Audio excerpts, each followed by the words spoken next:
Welcome to the final whistle with Coach Stevie G. I have the assistant coach, midwife Freckles, with me tonight, and we have a special guest. But as always, I'll roll the intro. Hopefully it works.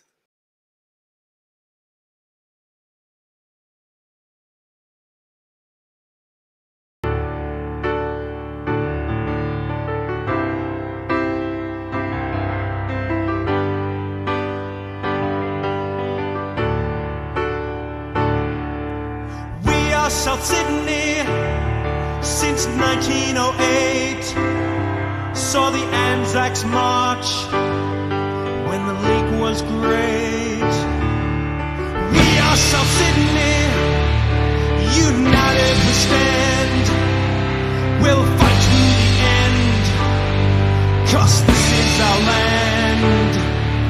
We are South Sydney, since 1908.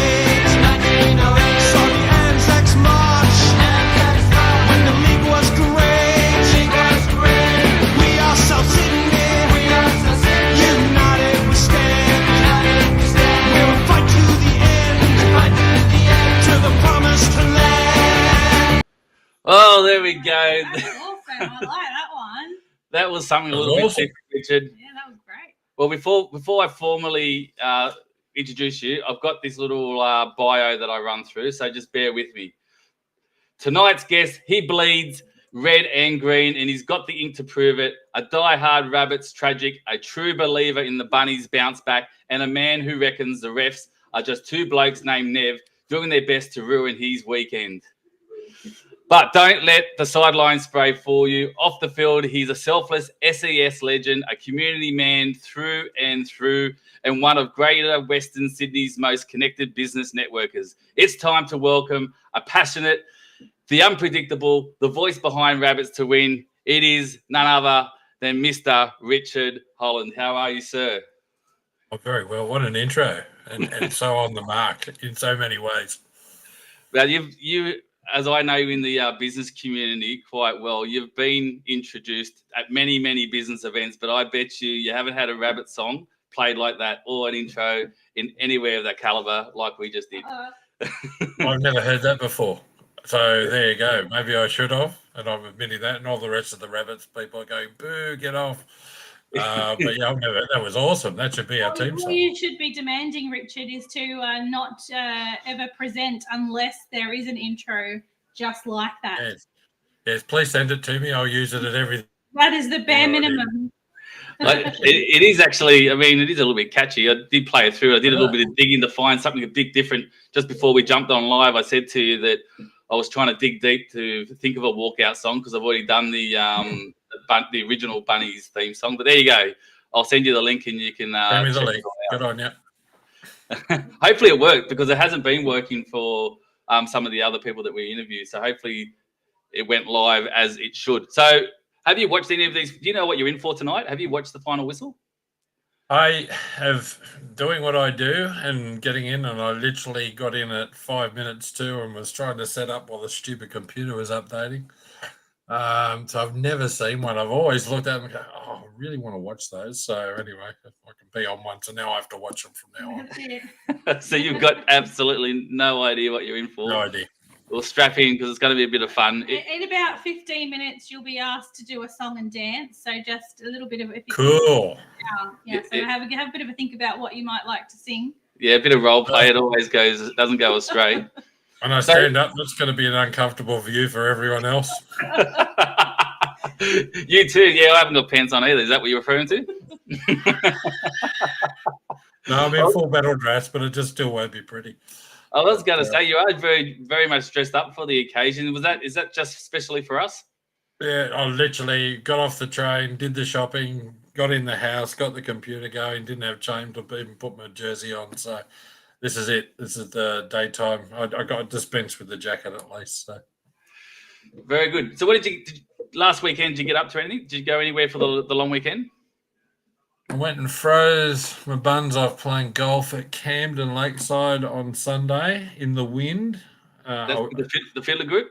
Yeah, with the Fiddler Social Club. They're a great bunch of guys, and we play every month all around the joint, and it was our Fiddler Cup. We were the reigning champions, and we were not the champions. Oh, Does anybody want to win the Fiddler Cup? It just doesn't sound right. There's something like a trophy you want to win. You do. Yeah, it is something you want to win, and it's the only time we play 4-person Ambrose during the year because everything else is off the stick. My introduction to this club was Trev, my little mate, goes, "Now, Rich, whatever you do at Glenmore Heritage, don't go left." So I heard this booming drive left into the car park and went, ding, and there's a car. And then the second one went into the bushes about 20 foot to the left, and that was the end of that. And when you're in front of 40 blokes, you can imagine it. So I went, okay, here we go. Well, I got a similar story, actually. There's a group of mates of mine. They have a Christmas Cup at Fox Hills every year, which is, getting all the boys together and the wives at the end, all that social stuff. But I was on a par 3. I don't know what hole it is. I think it's the third or fourth hole. Either way, it's parallel to the Great Western Highway. And I think mine bounced 2-3 times on the Great Western Highway. I don't know if it hit anything, but if it didn't, it was a very good shot to miss. But yes, it is a lot of fun. So what does a typical football night at home look like in your household? Do the kids get into it? Yeah, my eldest son's probably just as when he's in. So I've got 4 kids, 3 are still at home. So my eldest is 30, which is Jack. Or he's 24. He's the footy times, and Remy could care for it less. 17-year-old, so she couldn't be bothered. She can't stand sports. She'd rather read a book. So anyway, it's their own. Yep. She's the artist of the family, isn't she? Yeah, she's a creative one. Hence why she probably doesn't watch the rectangular show. But yeah, look, for me, I watch every game. I abuse the ref at every game, as you know. I call them the 2 Nevs. Bunker Nev, the one in the bunker, or hashtagged. I was thinking of starting a page called the 2 Nevs with a thing, and everyone can chime in. But yeah, it's a one-man commentary of the show, and occasionally we have a few people chiming in. But, very good. That's me. I blow up for everyone. I would love to be a fly on the wall in your lounge room when you are watching the footy, because if you're online spray, I've been to the game with you, and you're a little bit more reserved, I think, when live out in the crowd. But I could imagine you in your lounge room, if I was a fly on the wall, the serve you would give the TV screen when those refs don't do what you want them to do. I would love to witness it. I'm just as bad when I go to the footy at sometimes. I remember one time years ago, and the lady next to us leaned over to my wife at the time, and she goes, "Can you just tell him it's a game?" Well, I must have got you on a good day, because I don't remember you going too crazy. I try to behave in public these days for the most part. So, Richard, for those of us who don't know you as well as Stephen does, what do you do for work? Well, I've just changed after 12 years. I used to work for the Sydney Hills Business Chamber, but now I work in the wonderful world of insolvency. So helping small businesses restructure. Sometimes there's only 1 or 2 things you can do for businesses, but it's how you do it. So I always say, I use another footy analogy. I say there's sharks and dolphins in our industry, and we're a dolphin. So we're a safe pair of hands, and everyone gets what they normally laugh, and they go, there are a lot of sharks in that industry. There is. So I've got a lot of integrity, so I wouldn't work for an organisation that didn't either. And that's DVT Group down at Parramatta. Yeah, very good. Now, my sister, you can see the chat at the bottom of the screen. I think you can. She's giving you a hard time for not wearing your South ski, but I think we've covered Next time. Yeah, I think we've covered why that is. But yeah, I love that. I love that analogy. We spoke about it a couple of weeks ago when I caught up with you after moving jobs, and I thought it was a really clever one. But insolvency, I tell you what, in today's climate, it's an important industry to get right. So you've got big shoes to fill in the sense of supporting some of those businesses that are really struggling and having to go through that hard time. But I think you're probably well fitted for it, because as I sort of said in my intro, being a very good networker and a good people's person, working with people going through a hard time like that, you're probably really well suited. Yeah. The biggest challenge is people acting early enough. They wait, they hang on, and then they don't do anything early enough to really make some change for the better. Yep. What have we got here, Beck?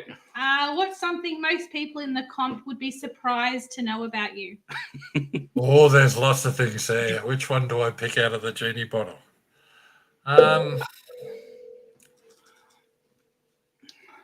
Talk about your cricket. That surprised me when you told me your cricket days. Oh yeah, well there was one story when I played cricket for a new club, so we've been out to the pub till about 7:30 in the morning, which went to somebody else's place, and I had to play my first game of cricket, and it was down at Cheltenham. It was about 38 degrees. So it's down in a hollow, if anyone doesn't know that oval.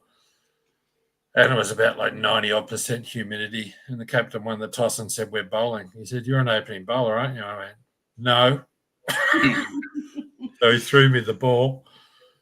First ball, I thought I was going to throw up everywhere, but I bowled 14 overs straight and took 7 for 21. Came off, had a sleep, and they said, "Oh, you're in." I said, "What are you bludgers doing?" I hit a 6, a 4, and a 6, and then I got out and I went back to sleep again. Was that park cricket? But because I know you have played representative. Was that park cricket? Yeah, that's park cricket. I played representative in indoor, and we were the state title champions one year. So that was how to be a bodgy cricketer and become a professional overnight, and end up sore as hell for about 2 weeks afterwards. But I loved indoor cricket until I stuffed my back up. So great sport, loved it. So before Stephen gave you the hint there to talk about cricket, I feel like you were going to tell us something. Oh. What was it that you were going to say? Because like Steve's sister Michelle said in the chat, we actually don't know a lot about you, so you could tell us anything, we won't know it. So what were you going to share? Now that's interesting. I don't know what I was going to share. You want to probe me, Stephen? No, mate, I've got no idea. It could have been anything. I've heard plenty of stories. We've shared many of beers and different yarns over the time, so could have been anything. Yeah, there were so many different stories with cricket. That other one stuck to me because it was like such a big thing when I was changing clubs, and the state titles were awesome. Oh, look, I just love the camaraderie of the sport. Same as all the things. I've played just about every sport there is known to man, and I'm broken from the neck down just about. None of my bits work, and I just go to good chiros and good physios just to keep me on the straight and narrow. And same with golf. It's play golf and go to the chiro afterwards. So I've been rubbish at most. In cricket, I was actually pretty reasonable at. Didn't mind that. So but I don't know. Any funnier stories? I saw some pretty interesting things. Once we had, it was Test match cricket, all in one day. I don't even think we got out of the first day. First, we got all out for 94. The second team got out for 95. So they won on first innings. We got 98 in the second innings, and they were all out for 93. Shit, that's close. And my little mate Trev, once again, he used to spin them like Warnie. And I go, "Come on, Warnie." And I used to always wear glasses, obviously, out in the field, but I wore proper protective ones as well. And anyway, I can't say, it's a family show, I can't say what they said to me. Well, you can. It's only going to be about it's only going to be the 10 people who watch it. Let your imagination go, and a portly gent with these big Abdul Karim Jabbar protective specs on, and anyway, so he's danced down the wicket the first ball and smacked Trev for 6. I went, "Geez, that was a good shot. Why don't you see if you can do it again?" I love being a wicket keeper. He's such a you-know-what stirrer. And he did, and he just missed it completely. I stumped it, and I've got in his face, just giving it to him, because there was a lot of hate with this whole game, because they started it, we just decided we'd finish it. This guy, anyway, wanted to crack me over the head with the bat. I was like, "Go on, mate, do your best. You're winning one swing, and the other 10 blokes will kill you." There's actually quite a lot of people in the tipping comp that are into the cricket. I was just thinking about it while you were telling that yarn. There's a real good probably dozen, that I know of that we're close to that are in have cricket background. So you're not in uncharted territory. There's plenty of people that follow the cricket. What else do you do in your spare time, Richard? No, I don't do enough of it, but I love camping, fishing, forward driving, shooting, you name it. If it's something outdoors, I love it. Golf, obviously, as far as I call it. It's my mental health days to go and play golf. I'm mental, and it helps my health. But the serious side is, you get to spend 4 to 6 hours with someone and actually get to know who they are. No suits, no pretense. You just talk to people and get to know them, and that's what I love about that sport. But yeah, camping, getting out to the outback, like with the SES a couple of years ago, I was lucky enough to go on what we call deployment out to Menindee. I did it twice in the floods, and the last 2 years I've just gone back for a holiday. First time I did it by myself. Second time I dragged Remy on, and she was neither here nor there about most of it, but she got to see a whole pile of the country, which I love. I love seeing Australia. It's an awesome country. Yeah, when I was digging on Facebook to get a thumbnail picture for the video, I saw all your photos in the outback, and I was going to ask you about it. So I'm glad you touched on it. It looked like a lot of fun. Yeah, look, it's 1,400k out there. So you break the trip up, stop at Cobar. Some people are mad and drive the whole thing. That's too far for me. Break it up, but it's actually stopping at all the towns and the places in between. Like I just started Googling in between, and I just went, okay, what are the historic sites around? I came across this thing called the Grenfell Historical Site. Well, it's in the middle of nowhere. It's about 60 k's outside of Cobar, 30 k's outside of Cobar, and another 30k down another road. So, and there is nothing there. I was there both times by myself, once with Remy and once by myself. And there's over 5,000 pieces of Aboriginal rock art there. It's just amazing. And when you're there by yourself, you just soak it all in. So those sort of things, those sort of experiences, if you stay on the main drag or if you're just driving point to point to get to somewhere, you miss all that stuff. So I just love those sort of trips, and I go out one way and come back another way and look at a whole pile of different things. Yeah, good. If you're not camping, what does a holiday look like for you and your family? There's normally a lot of camping involved. There's normally a lot of outback stuff involved.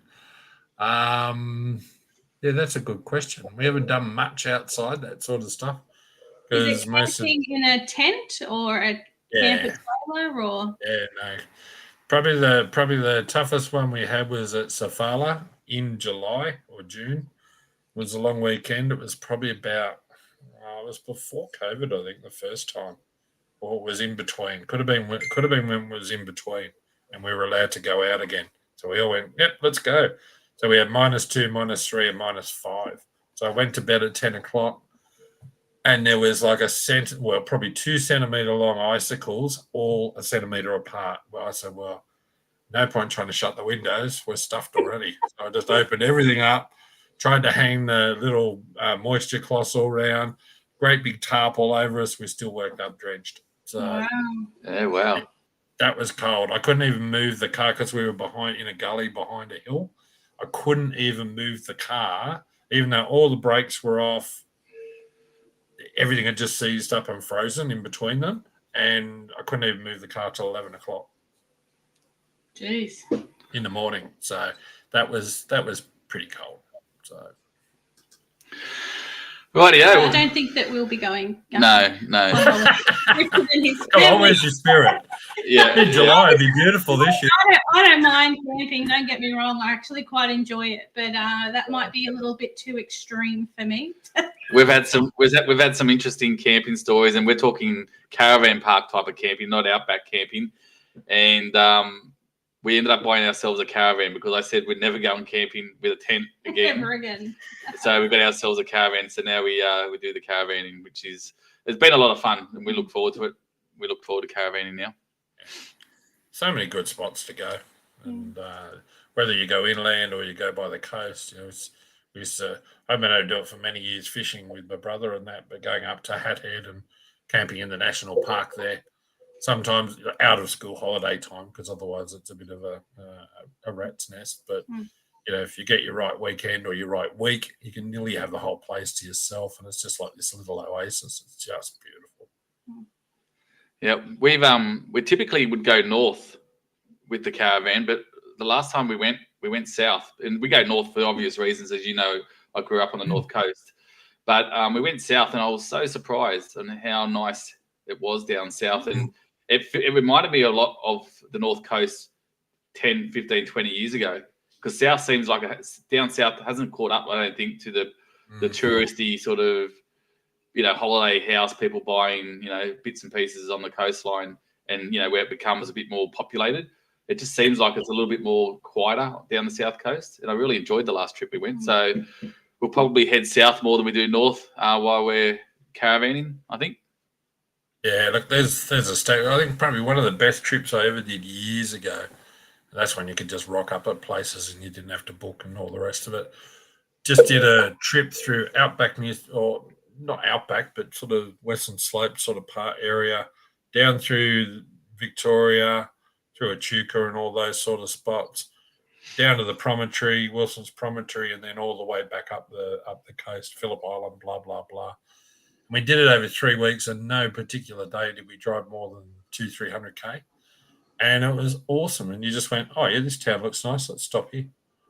And you just got to, and if you wanted to, you said, oh, well, let's stay here for a couple of days and check it out a bit more. So a bit harder with how everything works these days, and especially if you're traveling school holidays, you've got to book everything. But, yeah, if you can do that sort of holiday, that's awesome.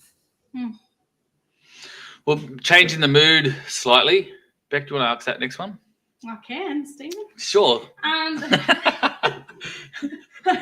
Who are your current and past favourite players? Oh, current.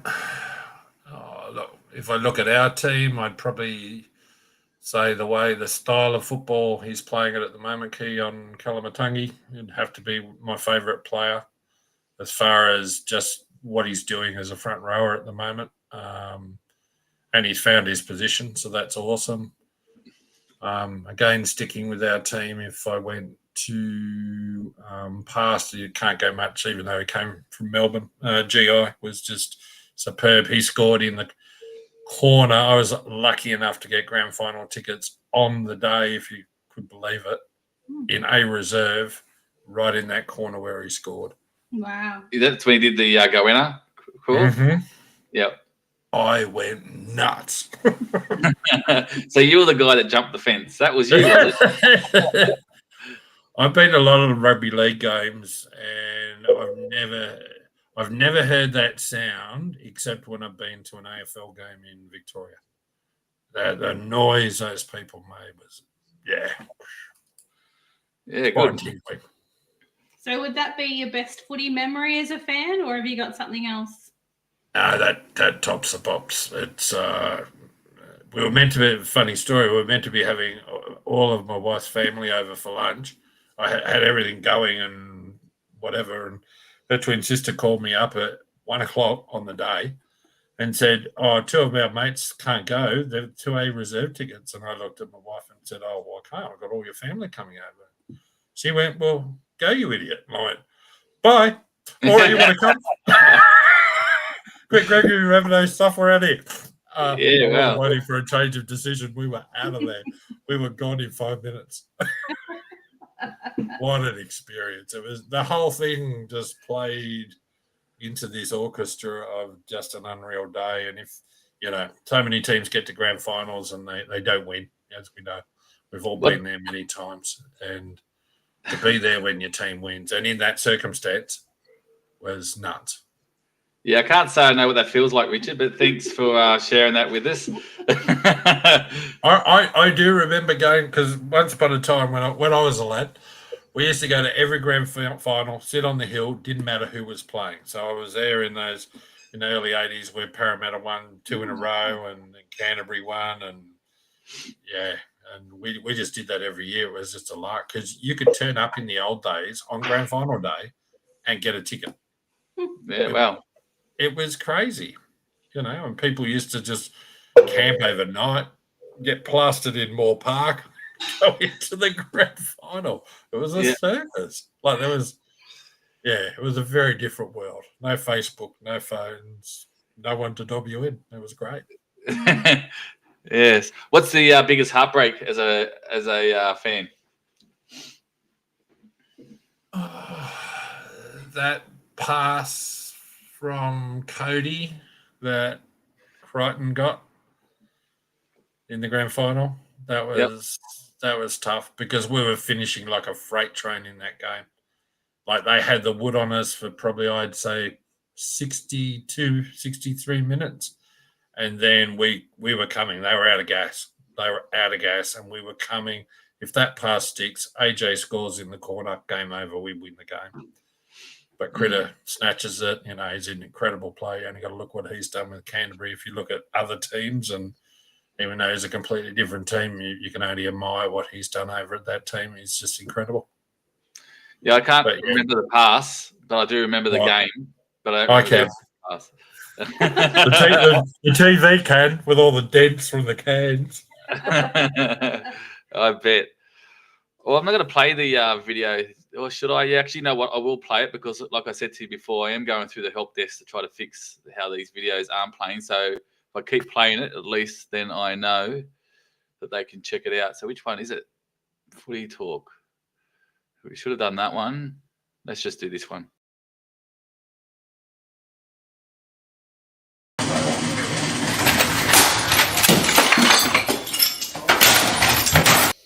That was the reaction, yeah. How fitting for that last answer. Yeah, that's right. That's the heartbreak little video we played, which is probably a really good segue, that video, into this next question. Do you know your best finish in our tipping comp? Sorry, do I know what? Do you know your best finish in the tipping comp? I know my best start. The very first year I came into this comp, I was leading the comp. Do you remember that? No, I don't. No, I remember because you sent me a note saying, "How dare you be leading my family tipping competition?" And from that point, I just went. Well, I must admit, as I said to you before, I sent the questions through a little bit later, and I only had a quick sneak peek into last year's results and had a look where you were on this year. And you probably don't need to be reminded, but for the thousands of viewers that are watching, you are at the bottom. I think you're 86 at the moment, and last year you finished 84th. So you've got a couple of places up. You got plenty of time for the improvement. 4 weeks ago, I threatened to have my tips and then go completely opposite. And if I would have done that, I would be probably another 10 points higher. So did you do it this week? No. So I'll probably get 1 out of 5. Because I tip like I play golf, Stephen. So you get what I'm saying here. I'm a head case. I'm a Jekyll and Hyde, and I don't know who's the bad one. There's no point chipping out. Just go for it. You never know what's going to happen. I go all the way every year. I don't go, oh well, I'm not going so good, I better not play. No, that's loser talk. So do you know whose team you're in? Like which immortal team you're in? Because I apologize to all of them because I've obviously not been contributing very well. I did remember it at the beginning. Was it Lewis? I'm having a quick look now because I don't know it off the top of my head either. You are in Team Lewis. Team Lewis, but you are a reserve in Team Lewis. So your contribution, isn't it funny? Because I don't know if you know, but the financial priority, I call it. So depending on when you put your $20 or $25, whatever it costs through, is that financial priority order. And you're 85th, which is why you're a reserve. Which equals where I am in the table. Which is about where you are on the table. So this 80 number is becoming quite a thing. So what you're telling me, Stephen, if I pay number 1 next year, that's I've got a fair chance of tipping better. Yeah. Well, the I'm good thing terrible. is by getting in early, if you do get put into a team, even if you come 80th, you still have a chance of getting your money back if the rest of your team does all right. So anyway, you know how it all works. But there you go. See, Team Lewis, your third reserve in Team Lewis, I think, based on what that spreadsheet I just looked at.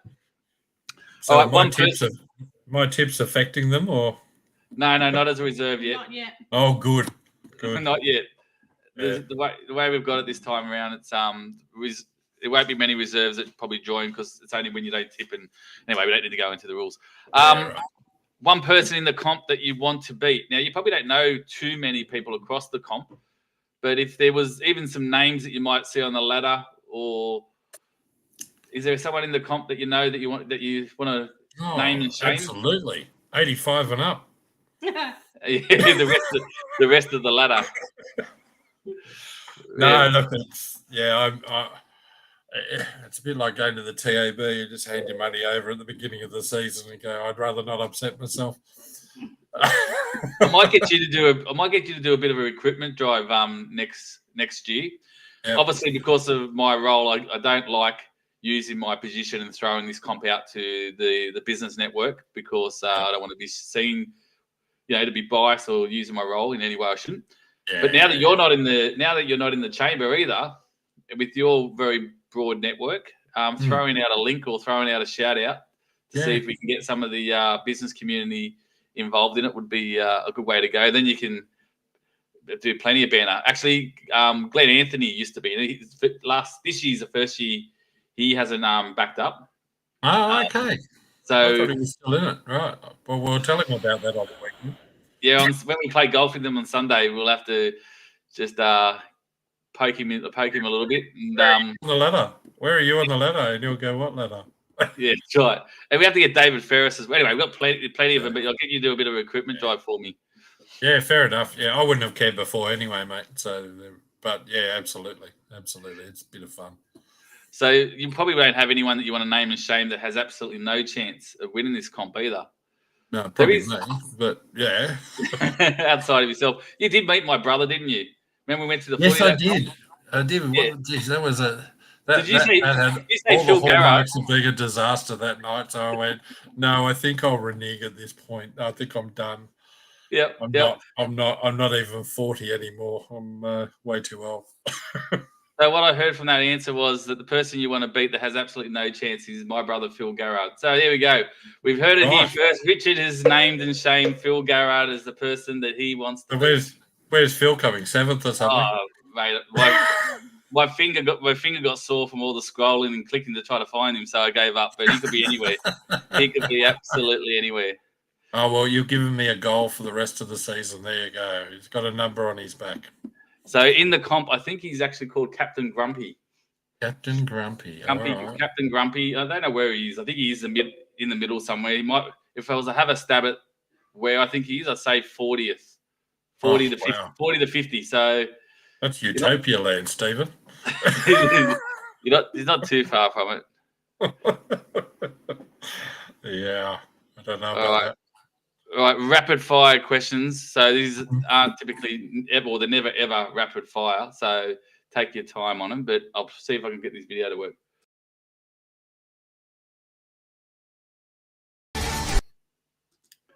Yes. Who's this? Chris O'Keefe saying Phil as well. That's the brother-in-law giving the brother some stick. All right, first rapid fire question. Rebecca, the assistant coach, hit him with it. I was going to go with the second one. All right, you go the second. All right. Greatest NRL player of all time, Richard. Greatest NRL player of all time. Yeah. Wow. Pass. Too hard. Really? Not even Arthur Beaton? I thought you'd been a Rabbit supporter. Oh, Johnny Sattler, I guess. Yep. I was going to go anywhere. Johnny Sattler, you can't. Anyone who plays with a broken jaw, that's just nuts. Wins a grand final. That's pretty. If it's tough, I don't know if he was the best, but he's certainly the toughest. He's not an immortal, is he? I don't think he is. Good question. He should be. Yeah, I don't think he should be. because I've done a little bit of homework on the Immortals back when I come up with this comp with those team names, and I really don't think he is an Immortal because I would have put him down as one of the names. There you go. I think we spoke about this earlier. I'm not sure, but best current player in the NRL. Best current player. I'm not going to go the halves. I look at what Stephen Crichton's doing, and probably a lot of people may not say him, but I look at what he's doing as a player, what he does in that team on and off the field, and anytime he plays anything representative, he makes a major impact. I just look at that whole Bulldogs team as they've come in. Last weekend could have been a real drama for them, and they just took it in their stride. Be interesting to see how they go. They're going to smash us by about 50 this weekend, although I have tipped the Rabbits to win. Gee, that'll go well. That sounds like a display name of someone in the tipping comp that I know. I saw a I don't know if it was an interview or just like some funny video footage of some of the player asking Stephen Crichton and one other footy player who is the captain of the Canterbury Dogs. And he said, what did he say? Yoey. It's Stephen. It's you buffet. That's hilarious. I saw it on Facebook too. Yeah, I had to laugh. And he goes, "Oh no." Yeah. I'm interested in your next answer for this one. Who's the biggest grub in the game?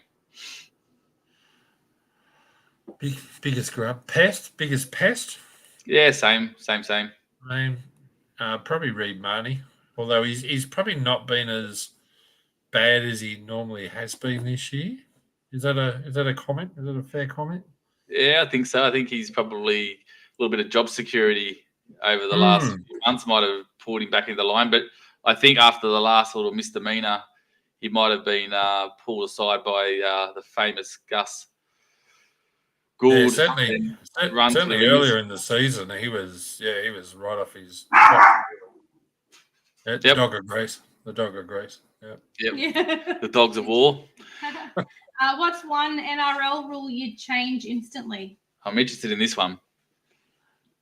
So if you were a ref or if you were the commissioner for looking after all the refs and you could change the rules, you give us a couple. You would have seen me going. You would have seen my rants to the NRL, Stephen, and anyone else who follows. So if you want to reference any of the long emails and letters that you send on a weekly basis, you're welcome to have a look back through your notes. Oh, no, there's one simple one. How can you rule on someone with a toenail offside 75 metres up the road on an obscure camera angle, but we cannot rule on a forward pass in the last set of six that leads to a bloody try? Give me a break. Shoot me. Like, oh, we haven't got the technology. What a load of crap. If you can rule one way for the other thing, you can rule for that. And that we see it, or you see a rubbish decision given to a team within. This is just bad refereeing. Within the ensuing set, the other team scores. Yep. You see it every game, and this is why I blow up every game, and that's why I call them the two Nevs, Bunker Nev and Chief Nev on the field, and between them, they got no idea. Yep.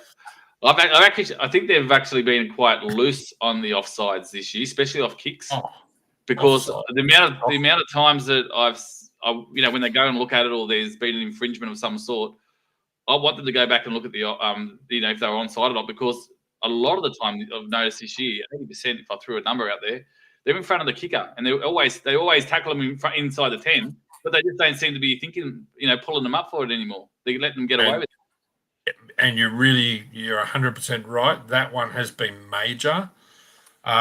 Whether it's the first three tackles of any set when someone's on their 20, virtually all teams are offside galore. Yep. Down in that team, but it's like an umbrella in both things. A reverse like an umbrella. Those outside kickers, they're never onside the chasers. They get down there quick. They put the person down, out, or whatever. Penalty. Hello. Yep. 6 again, penalty. I get rid of 6 agains and penalise them. Yeah, I'm not a fan of the ruck infringement and how they let it play on. I can see why and I understand why, but I'm just not a real fan of it. If they're going to pull them up, I think they'd blow the whistle, let them kick for touch and play on. All right. What's the next one? Golden point or extra time? I'd rather see golden try. But you actually you make it a game of attrition. There's no more subs, and you've got to play 10 minutes each way. Yeah, I think Mick Meehan, maybe I got that wrong, but someone we've interviewed since I've started this, and what are we, 9 episodes or so, he said the same thing. He said golden try. So that's interesting. There's been a couple of people who said that. But make it a game of attrition. Like you will see someone score in 20 minutes. You may not see someone score in 5 minutes each way because you get to stop and break. Within 20 minutes, and if a team's feeling gassed, it'll happen in the first 10 probably anyway. But it's 10 minutes straight. No more interchanges. Sucked in. What you've got's what you got. That's it. If you've got any up your jumper, then fair enough. Yep. As Chris, the brother-in-law, has jumped on, my sister is known to say fucking infringement. Every time she hears those bells going off with the penalties, with the ruck infringements, she's there cursing the TV screen, saying fucking infringement. There you go, a little bit of inside knowledge of what happens in the lounge room of the Deputy LM. Maybe we should do a video hookup of everyone in the thing one night. That'll be hilarious. Actually, we have talked about that. Beep, beep, beep. We can get 6 going on this one subscription, so we should do that one game. Actually, that would be very fun. Put the names in a lucky dip. Yeah, and then go pull the 6 out and go. All right, you're this round's winner. Next round, that could be a way of making it a bit exciting. And if you get your name pulled out the hat, you go into the reserves bench. Bang, you got to pull someone else out. I like that. Doubt, Stephen, you could come up with some rules on that. Definitely. This competition's awesome. Take it to new levels again. We'll have some watching the game live. Yeah, I like that idea. Actually, that is a good one. I might have a think of and let that evolve. I'll have a few beers on Sunday during golf and after brainstorming, I think. One rule, people, you've got to have clothes on. Making sure the camera's above the waist. Bet of the round. I don't know if you're a betting man. We don't normally talk punting much. Yeah, this is the first week because I normally put 10 or 20 on for the round for my tips. And my rationale is I only need one full round a year and it's paid for itself and it's a bit of fun. Most of the time it's donate tonight. I was running late tonight, so I didn't get it in and I've gone, you know what's going to happen. The Rabbits are going to win and I'm going to get a full round and I'm not going to get the cash. Yeah. So you'll see me blow up about that if that happens too. Yeah, I said it to myself. I do that every week, and I don't follow through with it. And I got my first. I always have one full round a year as well. And I got my first full round a couple of weeks ago, and obviously didn't have my money on it. So yeah. Well, the way that it's going with all like this game this week would have been actually one of the lowest ones, but because of the way the competition is, and anyone can beat anyone, you probably average odds for a round is probably somewhere between. Even with $10 on, it's probably somewhere between $800 and $1,500. So then you get one of those. If you put 10 on a week, do the math. Pretty simple math. You're ahead. 270 a season. Yeah, and so 800 or 1,500. Ka-ching! Thank you very much. Yeah, hasn't happened yet. Not this season. Happened last season. Happened every season. I normally get one, and it pays for the entertainment. Yeah. Well, there's plenty of time left. God, we're still, what are we in round 15, are we? Round 15. So there's still 12 more rounds of a regular season. Then you got the finals. Yep. Which is another 4. What's that, 16 rounds to go? Who's going to win the premiership this year? Oh, look, I think the way it's going, it's probably the Bulldogs to lose. I just think that the way that they're playing, all teams are getting beaten at different times, but I just look at the way they're playing, and for me, they've actually been my favourite to win it since round 5. if this Galvin thing doesn't derail them in some shape or form, and they don't get team disharmony from it. You saw Reed kicking Staines after the thing in the interview with Sexton, who went, "Oh, this will be good," going to number 9. So I think if there's a week where they're going to implode a little bit, it'll be this week, and we could be the ones getting the chocolates. But I still think that them, Melbourne, they're probably your top 2 for me. Yep. Canberra are the Smokies. Canberra are the big Smokies. Canberra's my go-to. I think it's going to be Canberra. Yeah, I hope. I mean, I'll jump all over the place because I really don't care. But now having a look at how the ladder's starting to unfold, I wouldn't mind to see Canberra win. I've got a bit of a soft spot for their journey and their narrative of where they've been and where they come from.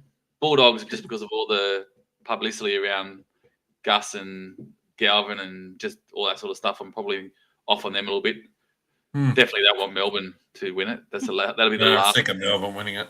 Anyone that beats Melbourne is great. It's a great win for the rest of the comp. Yep. Well, the other end of the scale, who gets the wooden spoon this year?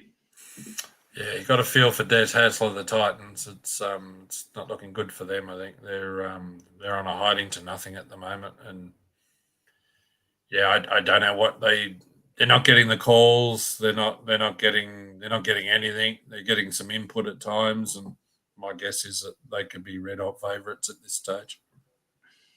Yep. Well, we're happy to hear that. Anything other than the Eels is okay with us, huh? No, we're not going to get the wooden spoon, even with Moses going down with an injury. Eels are way too good at the wooden spoon. Yeah. Right? You with me? Sure. Yeah, good. Did the dog woof? Yeah. Dog stayed very quiet. Oh, dear. Uh-oh. She's just sitting here quietly. Who's winning the tipping comp in 2025? Wasn't one of the Rabbitohs guys at the top of the table? Yeah, Bunny's a DOS, but my mate Craig's son, he's up the top, Aiden. Oh, you good thing. There you go. That's nice. Yeah, so she's been a couple of people. It won't be me. It won't be me either. I'm fighting out this year. I'm coming 11th at the moment, Richard, which is the highest I've been in this stage of the season in a long time. Wow, you've got a chance, mate. Yeah. How many points adrift? Probably 5 or 6. I'm still a fair way off, but right. But I'm in arm's reach. But I do what I do every year. I'm not here to come second or third. So when it starts getting down towards the back end of the season, if I have to chase points, I'll come 50th, or I'll hopefully get the other end of the ladder. And 9 times out of 10, I can end up coming 50th because the upsets I never pull the upsets off.